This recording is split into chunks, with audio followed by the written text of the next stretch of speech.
Wala nang patidang pila ng mga biyahero sa mga bus terminal ngayong Lunes Santo.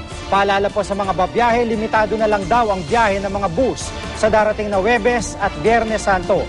Kanina nag-inspeksyon si Pangulong Aquino sa Araneta Center Bus Terminal. Para sa pinakasariwang update, may live report si Ruth Cabal. Jiggy, sa mga oras na ito, medyo pahupa na yung mga pasahero dito sa Araneta Bus Terminal. 11 o'clock kasi yung huling biyahe ng bus dito. Pero buong araw, umabot na daw sa halos 8,000 yung mga bubiyahe, halos doble na yan ng karaniwang bulto ng mga pasahero dito sa Araneta Bus Terminal. Nag-ikot dito kanina si Pangulong Aquino kasama si DOTC Secretary Mar Rojas at MMDA Chairman Francis Tolentino. Sa saglit niyang pag-inspeksyon, napuna ng Pangulo ang mahabang pila ng mga pasahero papasok sa terminal. Ang tinuturong dahilan, mabagal na pag-inspeksyon sa mga bagahe. Pero sa kabuuan, malaki na raw ang kinaayos ng bus terminal kumpara noong nakaraang taon. Pati itong terminal, medyo mas magulo tayo last year. Natutuwa naman ako, sabi ng Presidente, malaking improvement versus last year. Kung ikumpara sa airports, yung mga pasahero nagbabayad ng terminal fee na pambayad ng x-ray.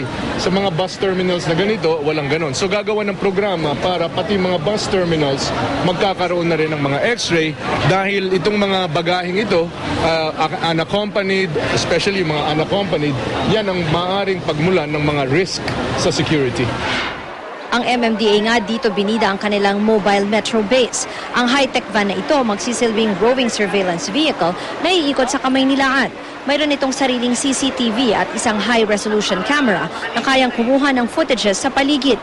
Layo ng mobile metro base ang mamonitor din ang traffic at seguridad sa mga lugar na wala o din aabot ng mga fixed CCTV ng MMDA. Gaya na lang sa mga exit point ng Metro Manila na inaasahang magsisikip ang trapiko ngayong bago at matapos ang mahal na araw. Kung magdamag dito ang passenger assistance booths ng DOTC, ilang NGOs at Red Cross, nandito rin ang serbisyo totoo booth ng GMA kung saan may libreng candy at mineral water. Meron ding charging station. 24 oras bukas ang terminal. Sinalin dito na nga raw mag-overnight para sa biyahe nila bukas Patacloban. Pero nakakuha na po kayo ng ticket? Ngayon, oo. Para bukas makauwi. So paano yan? Dito na kayo matutulog? Sa ngayon, dito talaga wala kami magagawa eh. Kasi malayo yung inuwian namin sa Pampanga pa. Di man kasing laki ng Araneta Terminal, ang Philtranco Terminal sa Pasay City, halos higpit din ang seguridad. Chine-check ang mga bagahe. May mga K9 unit. Meron ding passenger assistance booths ng LTFRB, MMDA at DOTC. Meron pa ngang namimigay ng libreng biskwit. Para sa Miyerkules Santo na siyang karaniwang dagsa ng pasahero, nagdagdag na raw sila ng mga biyahe. Limitado na lang ang biyahe dito sa Huwebes at Biyernes. Fully book na po kami lahat ng trip namin. Pero ang pinaka-full blast po namin is this Wednesday, April 4. And as of today po ma'am, nasa 18 na extra bus po ang inopen namin and lahat na po siya sold out. Kailangan po namin i-limit lang din muna para hindi po magkaroon ng pag nagkaroon kasi ma'am ng delay, so siyempre mapupulpak po ang terminal. So mahirap po para din sa amin yun na ma-accommodate lahat ng passenger.